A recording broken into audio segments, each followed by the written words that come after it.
मध्य प्रदेश में सामूहिक गृह प्रवेश का ये समारोह 2.25 लाख गरीब परिवारों के लिए तो अपने जीवन का यादगार पल है ही। देश के हर बेघर को अपना पक्का घर देने के लिए भी एक बड़ा कदम है। आज का ये कार्यक्रम मध्य प्रदेश सहित देश के सभी बेघर साथियों को एक विश्वास देने वाला भी पल है। जिनका अब तक घर नहीं, एक दिन उनका भी घर बनेगा, उनका भी सपना पूरा होगा। साथियों, आज का ये दिन करोड़ों देशवासियों के उस विश्वास को भी मजबूत करता है कि सही नियत से बनाई गई सरकारी योजनाएं साकार भी होती हैं और उनके लाभार्थियों तक पहुंचती भी है। जिन साथियों को आज अपना घर मिला है, जिनसे मेरी बातचीत हुई है और जिनको मैं स्क्रीन पर देख पा रहा हूं, उनके भीतर के संतोष, उनके आत्मविश्वास को मैं अनुभव कर सकता हूं। मैं आप सभी साथियों से यही कहूंगा कि ये घर आपके बेहतर भविष्य का नया आधार है। यहां से आप अपने नए जीवन की नई शुरुआत कीजिए। अपने बच्चों को, अपने परिवार को अब आप नई ऊंचाइयों पर लेकर जाइए। आप आगे बढ़ेंगे तो देश भी आगे बढ़ेगा। साथियों, कोरोना के काल में तमाम रुकावटों के बीच भी देश भर में प्रधानमंत्री आवास योजना के तहत 18 लाख घरों का काम पूरा किया गया है। उसमें 1,75,000 घर अकेले मध्य प्रदेश में ही पूरे किए गए हैं। इस दौरान जिस गति से काम हुआ है, वो भी अपने आप में एक रिकॉर्ड है।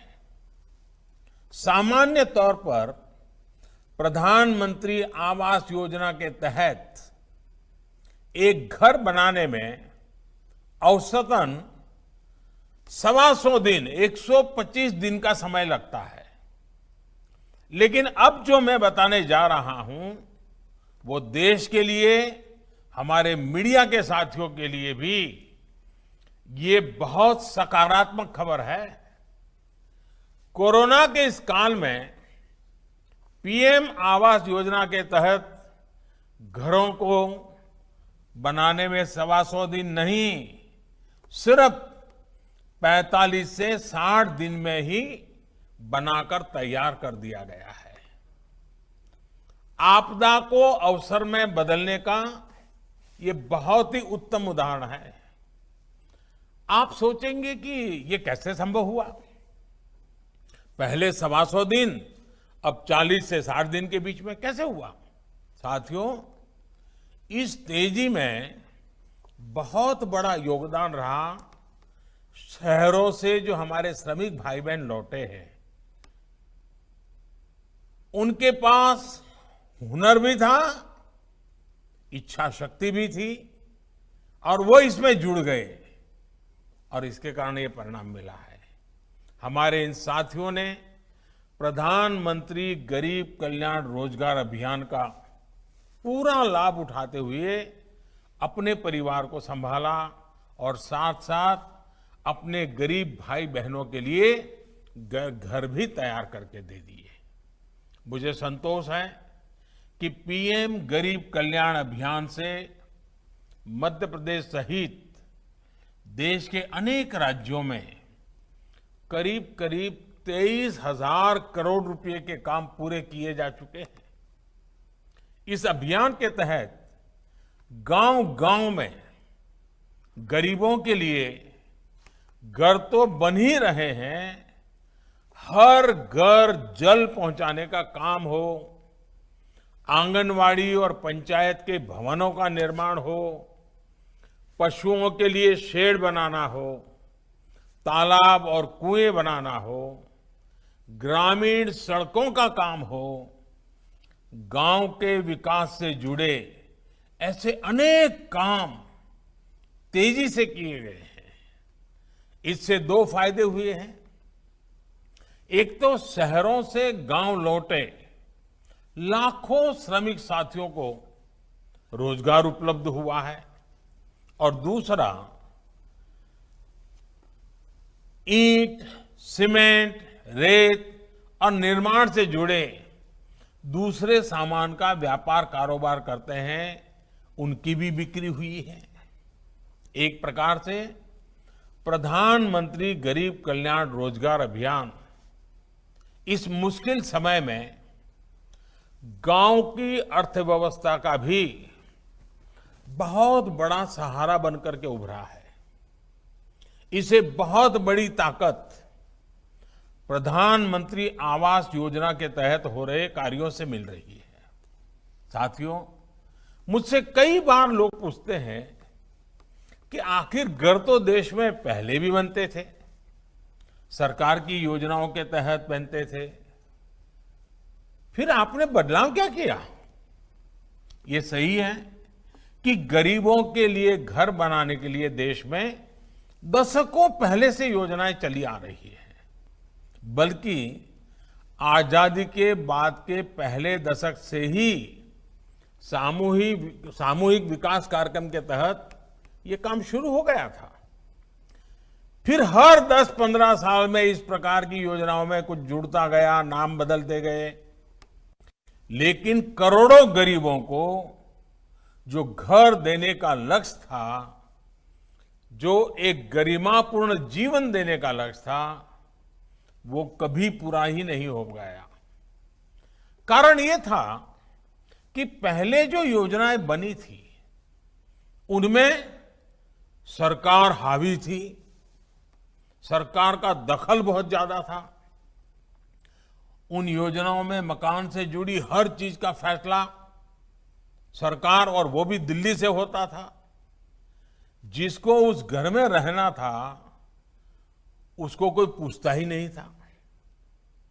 अब जैसे शहरों की ही तर्ज पर आदिवासी क्षेत्रों में ही कॉलोनी सिस्टम थोपने की कोशिश होती थी, शहरों जैसे मकान बनाने की ही कोशिश होती थी, जबकि हमारे आदिवासी भाई बहनों का रहन सहन शहर के रहन सहन से बिल्कुल अलग होता है। उनकी जरूरतें अलग होती है।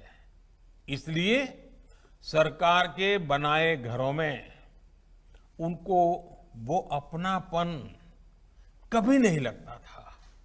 इतना ही नहीं, पहले की योजनाओं में पारदर्शिता की भी भारी कमी थी, कई तरह की गड़बड़ियां भी होती थी।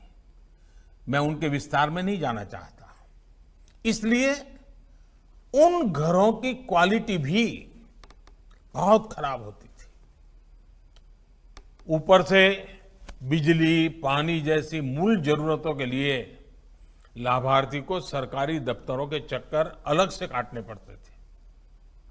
इन सबका नतीजा ये होता था कि उन योजनाओं के तहत जो घर बनते भी थे उनमें जल्दी लोग शिफ्ट ही नहीं होते थे, उनमें गृह प्रवेश ही नहीं हो पाता था।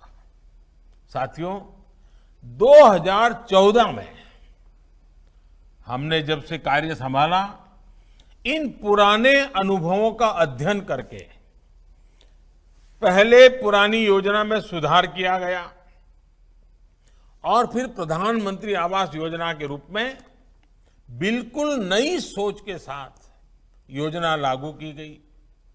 इसमें लाभार्थी के चयन से लेकर गृह प्रवेश तक पारदर्शिता को प्राथमिकता दी गई। पहले गरीब सरकार के पीछे दौड़ता था, सिफारिश के लिए ढूंढता था लोगों को। आज हमारी योजना ऐसी है कि सरकार को लोगों के पास जाना होता है, खोजना होता है और सुविधा देनी होती है। अब किसी की इच्छा के अनुसार लिस्ट में नाम न जोड़ा जा सकता है न घटाया जा सकता है।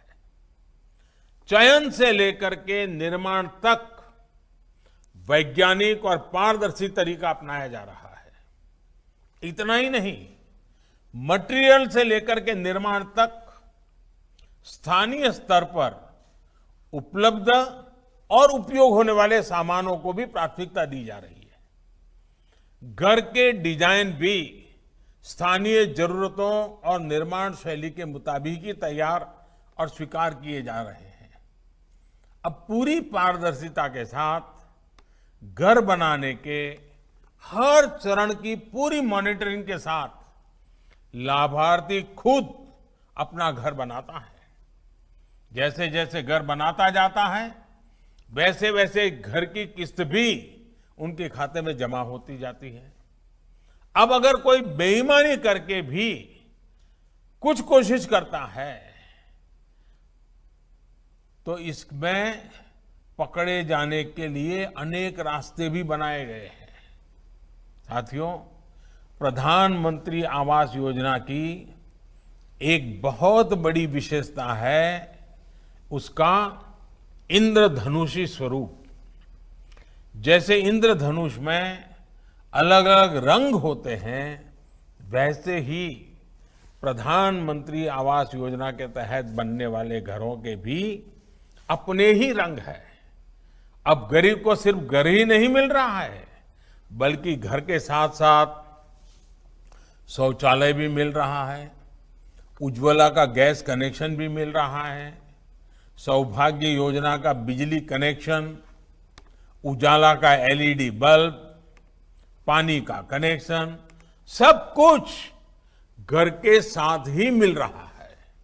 यानी पीएम आवास योजना के आधार पर ही अनेक योजनाओं का लाभ लाभार्थी को सीधे मिले, ये देखा जा रहा है। मैं शिवराज जी की सरकार को फिर बधाई दूंगा कि उन्होंने इसको विस्तार देते हुए पीएम आवास योजना के साथ 27 योजनाओं को जोड़ा है। साथियों, प्रधानमंत्री आवास योजना हो या स्वच्छ भारत अभियान के तहत बनने वाले शौचालय हो, इनसे गरीब को सुविधा तो मिल ही रही है, बल्कि ये रोजगार और सशक्तिकरण का भी ये बड़ा माध्यम है। विशेष तौर पर हमारी ग्रामीण बहनों के जीवन को बदलने में भी ये योजनाएं अहम भूमिका निभा रही है। पीएम आवास योजना के तहत बन रहे घर की रजिस्ट्री ज्यादातर या तो सिर्फ महिला के नाम पर हो रही है या फिर साझी हो रही है। वही आज गांवों में बड़ी मात्रा में रानी मिस्त्री या महिला राज मिस्त्री के लिए काम के नए अवसर बन रहे हैं। अकेले मध्य प्रदेश में ही 50,000 से ज्यादा राज मिस्त्रियों को प्रशिक्षित किया गया है और इसमें से 9,000 रानी मिस्त्री हैं। इससे हमारी बहनों की आय और आत्मविश्वास दोनों में बढ़ोतरी हो रही है। साथियों, जब गरीब की, गांव की आय और आत्मविश्वास बढ़ता है तो आत्मनिर्भर भारत बनाने का हमारा संकल्प भी मजबूत होता है। इस आत्मविश्वास को मजबूत करने के लिए गांव में हर प्रकार का आधुनिक इंफ्रास्ट्रक्चर विकसित किया जा रहा है। 2019 के पहले 5 वर्ष शौचालय, गैस, बिजली, सड़क ऐसी बेसिक सुविधाओं को गांव तक पहुंचाने का काम किया गया। अब इन मूल सुविधाओं के साथ साथ आधुनिक सुविधाओं से भी गांवों को मजबूत किया जा रहा है। इसी 15 अगस्त को लाल किले से मैंने कहा था कि आने वाले 1000 दिनों में देश के करीब 6 लाख गांवों में ऑप्टिकल फाइबर बिछाने का काम पूरा किया जाएगा। पहले देश की 2.5 लाख पंचायतों तक फाइबर पहुंचाने का लक्ष्य रखा गया था। अब इसको पंचायत से आगे बढ़ाकर गांव-गांव तक पहुंचाने का संकल्प लिया गया है। इस कोरोना काल में भी प्रधानमंत्री गरीब कल्याण रोजगार अभियान के तहत ये काम तेजी से चला है। सिर्फ कुछ हफ्तों में ही देश के 116 जिलों में 5000 किलोमीटर से ज्यादा का ऑप्टिकल फाइबर बिछाया जा चुका है, जिससे 1250 से ज्यादा ग्राम पंचायतों में करीब 15,000 वाईफाई हॉटस्पॉट और लगभग 19,000 ऑप्टिकल फाइबर कनेक्शन दिए गए हैं। यहां मध्य प्रदेश के भी चुने हुए जिलों में 1300 किलोमीटर से ज्यादा ऑप्टिकल फाइबर बिछाया गया है। और मैं फिर याद दिलाऊंगा, ये सारा काम कोरोना काल में ही हुआ है, इतने बड़े संकट के बीच हुआ है। जैसे ही गांव-गांव में ऑप्टिकल फाइबर पहुंचेगा तो इससे नेटवर्क की समस्या भी कम हो जाएगी। जब गांव में भी जगह जगह बेहतर और तेज इंटरनेट आएगा, जगह जगह वाईफाई हॉटस्पॉट बनेंगे, तो गांव के बच्चों को पढ़ाई और युवाओं को कमाई के बेहतर अवसर मिलेंगे। यानी गांव अब वाईफाई के ही हॉटस्पॉट से नहीं जुड़ेंगे, बल्कि आधुनिक गतिविधियों के व्यापार कारोबार के भी हॉटस्पॉट बनेंगे। साथियों, आज सरकार की हर सेवा, हर सुविधा ऑनलाइन की गई है, ताकि लाभ भी तेजी से मिले, करप्शन भी ना हो और गांव के लोगों को छोटे छोटे काम के लिए भी शहर की तरफ न भागना पड़े। मुझे विश्वास है कि गांव-गांव ऑप्टिकल फाइबर पहुंचने से इन सेवाओं और सुविधाओं में भी और तेजी आएगी। अब जब आप अपने नए घर में रहेंगे तो डिजिटल भारत अभियान आपका जीवन और आसान बनाएगा। गांव और गरीब को सशक्त करने का ये अभियान अब और तेज होगा। इसी विश्वास के साथ आप सभी साथियों को अपने खुद के पक्के घर के लिए फिर से अनंत शुभकामनाएं देता हूं। लेकिन याद रखिए, और ये बात बार बार मैं कहता हूं, जरूर याद रखिए, मुझे विश्वास है आप याद रखेंगे, इतना ही नहीं मेरी बात मानेंगे भी। देखिए, जब तक दवाई नहीं तब तक ढिलाई नहीं। याद रहेगा, जब तक दवाई नहीं तब तक ढिलाई नहीं। 2 गज की दूरी, मास्क है जरूरी, इस मंत्र को भूलना नहीं है। आपका स्वास्थ्य उत्तम रहे, इसी कामना के साथ आपका बहुत बहुत धन्यवाद और सबको बहुत बहुत शुभकामनाएं।